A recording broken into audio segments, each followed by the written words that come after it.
abelhas do bioma caatinga, monocultura. O que é uma monocultura, gente? É uma atividade feita com um único organismo vivo. Claro que praticamente é impossível na prática, mas entendendo ao longo nós vamos entendendo. Então, quando eu fiz o vídeo abelha comercial, aqui eu vou prismar algumas coisas. As abelhas, como é natural, os europeus trouxeram muitos organismos vivos que não era exclusividade da Europa, era mais da África e da Ásia. Se a gente olhar, vai olhando aí, inclusive desde plantas ornamentais, pequenos animais, animais médios, animais grandes. O animal grande é uma vaca, por exemplo. Ele já vem trazendo desde o início da chegada deles aqui. Então, em 1502, os caras já trouxeram as raças chamadas raças puras de abelha. Por que eu chamei abelhas africanizadas de abelha comercial? Por conta das monoculturas. Nós estamos dentro de monoculturas.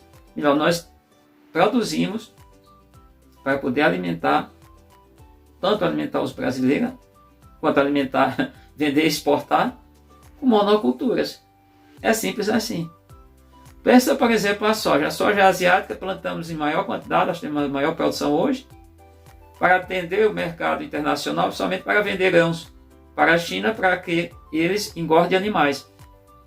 Produza dessa soja, desse grão, farelo e alimenta seus animais. Inclusive, até o chamado extrato de soja, alguns locais usam como leite, que é rico em proteína. A soja é um dos, vamos pensar, alimentos de origem vegetal com maior teor de proteínas, é onde eu sei, deve ter outros. Mas é utilizado também no chamado bife de soja, que serve para alimentar aves. Então é monocultura. Vamos pegar o milho. O milho no centro-oeste é a monocultura. E não é nem nosso, que é o milho é lá do México, aquela parte do Peru, para o México, para lá. Não da América do Sul para a América Central. Monocultura. Pensa o trigo, que é asiático. É monocultura, no sul do Brasil. Então, quando você começa a pensar em uma série de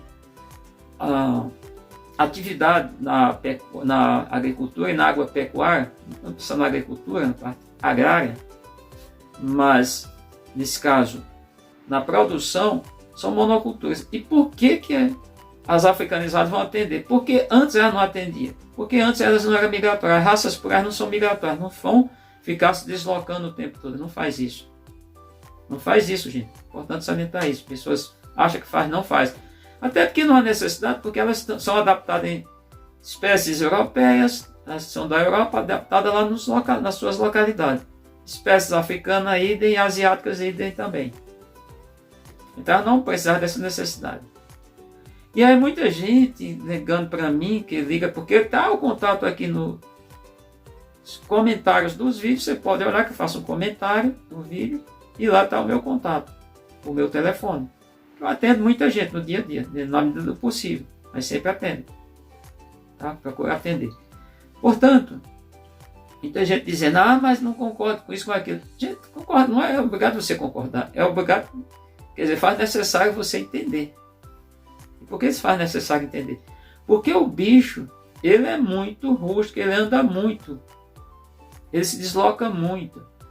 Fiz até uma comparação com uma atividade pecuária, que é o caso do caprinos. Aqui tem várias raças já criadas no Brasil. Esses caprinos são ditos que eles são mais fortes do que lá nos seus locais de habitat natural, lá onde eles vivem. Por quê? Porque foram, durante o tempo, o homem foi selecionando por algum, observando, não foi um melhoramento puramente genético molecular, mas genético. Uma seleção artificial. Encontrou esse bicho mais produtivo, ou seja, para a produção de carne, produção de leite, animais às vezes mais dóceis. E aí, esse bicho aqui, criado na América, diz que ele é melhor do que o lá da Ásia, da África. Isso é relato dos especialistas nessa área, dos zootecnistas, não é o meu caso. Estou aqui falando, relatando um fato. Então, o que aconteceu com a africanizadas? Que recebe esse nome, porque foi a mistura de uma espécie africana com espécies europeias. Subespécies. Vou deixar bem claro. Você já em meus vídeos eu já relatei isso. Se tiver curiosidade, dá um Google que você encontra o conceito de espécie e subespécie. Está lá, tem busca só uma coisa, busca no Google acadêmico, porque aí você vai se reportar para um artigo, para um teor mais aprimorado. É um conteúdo mais, eu diria que mais interessante, mais claro. Bom, então, o que acontece? As nossas abelhas dependem de um local para fazer o seu ninho, exceto nem tem por aqui, tem algumas localidades, a jataiacriana e principalmente o arapuá e Sarapuá trigona spinifex. Esse é a abelha mais comum no planeta, que ocupa a maior área, ocupa várias localidades aqui, vários locais do Brasil, de norte a sul, leste a oeste. É assim que o bicho funciona. Não tem lugar, não tem clima bom, clima ruim, porque todo lugar ele vive bem. E, entendendo, ele é o melhor polinizador, inclusive. É incrível. O melhor polinizador. Enquanto a africanizada se tornou bem, por quê? Porque você cria, a apicultura cresceu muito. E aí a gente vai relatar aqui um pouquinho. Segundo, porque as abelhas são muito grandes, elas podem chamear, podem arranchar em qualquer lugar. Uma cerca velha, debaixo de um tronco, debaixo de uma moita, de um cipó, em tudo quanto um buraco no chão. Então o bicho é muito rústico, ele tem essa capacidade, ele não depende de um oco, ele não depende de outra estrutura. O arapuá também que se faz lá em qualquer lugar. Então o arapuá, só para a gente ter uma ideia, aqui só um parênteses, vou falando da questão do bicho, da monocultura, e na verdade a apicultura também deixa de ser praticamente uma monocultura, claro, normalmente usado para plantas, mas na verdade é aí por conta de criar um bicho único. Então o arapuá, ele é o melhor polinizador e tira do conceito seu que ele, por exemplo, eu estou dizendo isso agora com conhecimento, tem arapuás perto da minha criação no meu apiário, como as abelhas estão fortes, ambas, como tem alimento, o arapuá não prejudica. Agora, quando você está, qual é a questão interessante tem que ser, as pessoas não conseguem analisar as coisas, raciocinar, interpretar. Quando você está numa área seca, onde tem normalmente a vegetação baixa, predominantemente jurema, nem tanto jurema, marmeleiro, jurema, catingueira, essas plantas que é uma sucessão ecológica secundária, ou seja, uma capoeira. Para vocês que não sabem o que é capoeira, pesquisar no dicionário também tem para vocês. É uma capoeira, aquela mata rala, o que vai acontecer? Ali tem um arapuá. Se você tiver um apiário ali, na seca ele já está debilitado, e o arapuá está com fome, ele vai naquele arapuá. Durante a seca, você está, vamos pensar, você está num local que não tem mais recursos, você está com uma horta, você está produzindo hortaliças, você vai ter o ataque do arapuá. O arapuá vai lá, porque onde ele vai principalmente cortar muitos galhos, muitas folhas e flores, botões florais, para retirar a celulose que eles precisam. Porque aquela estrutura, eles têm várias coisas, resina e tudo, eles vão pegar dessa planta. Então aí vai ser prejuízo. Então você não vai ter sossego. Agora, inclusive é o melhor polinizador, que é uma planta monocultura, não é nossa, que é a cebola é asiática, o alho, e os melhores polinizadores, o melhor polinizador de fato é o arapuá. Então aí começa o entendimento que muita gente não está entendendo, que trata como praga. Também não fica muito adequado ficar chamando tudo de praga, fica assim. E voltando à questão das aves, isso é o arapuá, questão das africanizadas. É porque as africanizadas, elas têm muitos indivíduos. Uma colônia, tem um cidadão aí que está dizendo de um canal que ele disse que 80 mil a média de indivíduos por colônia. Eu tinha encontrado em vários documentos, inclusive da Embrapa, do Sebrae, entre outros, de estado, de órgãos estaduais, acho que até um municipal, que elas têm em média 70 mil indivíduos por colônia, abelha forte, uma caixa Langstroth. Então tem que começar a partir dos princípios. Um, que esse bicho mudou completamente tudo o que se sabia antes. Outro, que tem uma padronização, inclusive a caixa Langstroth, ela dentro do Brasil ela está chamada a caixa com medidas e tudo, e é um objeto, todas as caixas, a única que é reconhecida no Brasil pela ABNT, que é isso, Associação Brasileira de Normas Técnicas. Está lá, foi o que disse. Você vai pesquisar em documento, em artigos, inclusive. Então essa padronização, essa facilidade mudou muito a apicultura, porque no passado, até a chegada dos primeiros, até meados do século XIX, 1850, era totalmente diferente a apicultura. Claro, lá para cá aumentou mais ainda. Outra coisa, o que acontece com as africanizadas? Elas vão ter um ponto comercial que é importante. Claro que o produto mais barato das apis, de todas as abelhas de fato, é o mel. Já seria um precinho melhor, mas aí é complicado, é a cera. Pólen já é bem mais caro. No caso das apis, a geleia real, que é pouco, bem difícil de extrair. A gente falando vendendo geleia real, mas desconfio. Mas não cabe aqui, eu só dizendo que desconfio, tenho minhas dúvidas. Bom, produtos mais caros, a própolis, de todos os que eu falei, e o mais caro de todos, a apitoxina. Só que a apitoxina é bem complicada, porque ela está sendo usada na frente ampla de fármacos, na produção de produtos para tratamento de determinadas doenças, terapias. Bom, então entendendo tudo isso, o que acontece? Os apicultores, as pessoas que criam abelhas, gênero apis, eles têm rendimento. Só entendendo, eu até errei quando eu falei lá no vídeo, a abelha comercial, eu errei, não peguei algumas coisas, eu disse que era 3 toneladas, não, 3.000 toneladas era produzido até 1956. Porque as abelhas produziam de 6 a 8 kg de mel no máximo no ano, a abelha raça pura, chamada F0. E aí, isso dá o quê? Isso dá 3 milhões de quilos. Se a gente for pensar isso em carreta, não estou falando de bitrem, carreta que carrega 40 mil quilos, que é uma média, isso aí vai dar um total de 75 caminhões, carretas carregadas. Agora passou, já vem bastante tempo, passou para os 46 mil toneladas, isso dá 46 milhões de quilos. Isso vai dar quanto? Vai dar 1.150 carretas carregadas. Olha o quanto isso aumentou. Imagina aí. Sai de 3 milhões de quilos para 46 milhões de quilos. Aumentou 43 milhões de quilos de mel. Esse mel, ele é exportado, o Brasil ele consome muito pouco, temos que entender que não teve essa cultura. O que é cultura? Não tem nada de errado, mudar uma cultura também não é fácil, não muda da noite para o dia. O que acontece? Nós consumimos em torno de 240 gramas de mel, é o nosso consumo per capita, nosso consumo por brasileiros, ano. Tem países que consomem perto de 1 quilo, a Alemanha consome mais de 1.000 e tantas gramas por ano, 1 quilo e tanto per capita. Tem 75 milhões de habitantes, diferente do nosso país. Eles produzem 1/5 do que eles consomem, porque lá as condições climáticas, vários fatores, a quantidade de floresta é muito pequena, a biodiversidade vegetal, a botânica lá é muito limitada, poucas plantas, pouca variabilidade.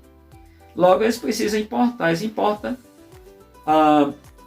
80% do que eles precisam. 4, vamos pensar uma para entender.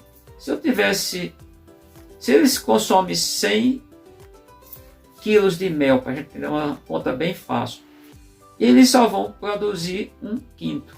Eles precisam puxar 4 quintos de outro local, que é isso? De 100 quilos, eles produzem 20 quilos, precisam importar 80 quilos. Quem são esses exportadores? Principalmente o Brasil, para a Alemanha. Eles querem o nosso mel, por conta das condições tropicais, no máximo subtropicais, eles querem esse mel. Por conta da variabilidade florística, da quantidade de plantas, os méis que produzimos no Brasil é muito atrativo. Agora, a questão é porque ainda é uma atividade que precisa de otimização, precisa de mais estudo, e aí fica aquela questão, mas as abelhas causam problemas ambientais, não se sabe de nenhum. Até pode causar, bicho também daqui pode causar, aranhas, escorpiões, pode causar a morte de pessoas. Isso pode ser um problema ambiental, quando o cara está. Não é visto como problema ambiental, mas morte, perdas. A abelha mata. A outra coisa é que não dá mais para tirar o bicho que está aí, e se para fazer esse argumento, você teria que tirar todos os animais de corte no Brasil, que servem na alimentação, até tração que foi no passado, hoje é pouco. Teria que tirar todas as plantas que nós consumimos basicamente, Porque, por exemplo, eu estou aqui, eu vou voltar a frisar para a gente, aqui no finalzinho desse vídeo, eu estou no submédio de São Francisco, na cidade de Petrolina, que tem cidade circunvizinha. A maior riqueza daqui é a fruticultura irrigada. Aqui não tem uma planta de semiárido. Na verdade, aqui sequer é cultivada uma planta brasileira, uma planta nacional. Todas as plantas que nós temos aqui asiáticas estão produzindo. A maior quantidade de manga é asiática. Olha lá. Uva é o segundo, asiática. Goiaba, também no terceiro posição, mexicana. América Central, não é brasileira. Vamos pegar a banana asiática. Vamos pegar os cítricos. Laranja, que está produzindo bastante. Pera, mas... tangerina, também asiáticas. Vamos pegar, por exemplo, pera, maçã, que já estão produzindo aqui também. Asiática, acerola, das Antilhas. Então, gente, acaba com essa coisa aí. Isso aí é tão limitado, é tão fraquinho. Você parece que analisa tão pouco, tão limitado, pensa tão pouco. Então é isso. Então esse é o vídeo, monocultura. Então nós vemos sobre monoculturas, a balança. O Brasil vive de commodities, só para a gente ter um entendimento, e aqui o Vale de São Francisco é muito rico. Várias empresas que vendem insumos agrícolas, que é para a fruticultura irrigada, cara, são bilionários não, mas milionários são, gente que era paupérrimo, não tinha nada. Inclusive tem um que estava terminando com ciências biológicas e largou. Se ele fosse professor, ele estava paupérrimo como está Gilvan. Mas graças a Deus estou bem. Mas ficou milionário graças à venda principalmente de chamados defensivos agrícolas, que agora tem chamado pesticidas. Criaram essa denominação. Inclusive foi votado no Congresso, não sei se foi ano passado, esse ano. Mas vamos entender. Aqui, o que nós produzimos aqui é commodities, é exportação. Nós consumimos aqui o refúgio. Nós não consumimos uma manga de qualidade, nós não consumimos uma uva de qualidade. Eu consumo às vezes porque meus alunos trabalham nas pack house. De vez em quando os patrões dão para eles alguma coisa, eles já estão saturados, que quando você trabalha muito com alimento, eu trabalhei um tempo em lanchonete, fica saturado, eles trazem, me dão. Olha, eu vou uma manga lá. Tem que ver a qualidade, a textura, o doce, a parte de Brits, aí tem que fazer lá. Os Brits tem que fazer lá uma análise. E vocês vão observar toda a textura do produto, do fruto. E daí com a uva. Então nós exportamos, é commodities. Então, a gente vive sobre monocultura. E aí você vem ainda com esse apelo. Vou tirar. Primeiro que você não vai conseguir. Para você conseguir, você tem que largar veneno numa pulverizada. Simultaneamente não tem condição disso. Todo o mundo, acho que mesmo assim não ia, toda a América, acho que mesmo assim você não ia conseguir atingir todas as abelhas. Seria difícil, mas você ia matar muitos outros seres vivos. Segunda, que o bicho tem um apelo comercial. E outra, ele é quem vai fazer a polinização desses locais de monocultura, porque outros polinizadores não vão estar ali. Nenhum outro tipo de inseto. O único inseto que nós temos para fazer essa polinização de monoculturas, por isso o nome do vídeo, monocultura, tem que dizer aqui, entendam, se você não entender, você tem uma dificuldade enorme de interpretação, dentro do que eu falei, são as africanizadas. Portanto, elas são extremamente importantes. Hoje são muito importantes. Vai estar na sua formação, na sua hibridização, foi problemático. Inclusive o cientista, que estamos aí comemorando os 100, entre aspas, eu que respeito muito cientista, não é penchado não é almofadinha não é engomadinho não é pseudocientista não. Paulo Nogueira Neto, o Toquel, o Padre Moura, o Padre Bruno, o Mendel, o Einstein, o Darwin, o Newton, só para citar alguns nomes, tem mais. Eu respeito esses cientistas, esses são cientistas mesmo, foram, e tem outros vivos ainda também. Não vou citar aqui porque pode ser que dê algum probleminha, mas tem também outros que eu conheço, inclusive pessoalmente. Agora tem muitos aí que são uma vergonha, mas entendendo, então é por conta disso que a gente não tem a apicultura no Brasil, ela veio para ficar.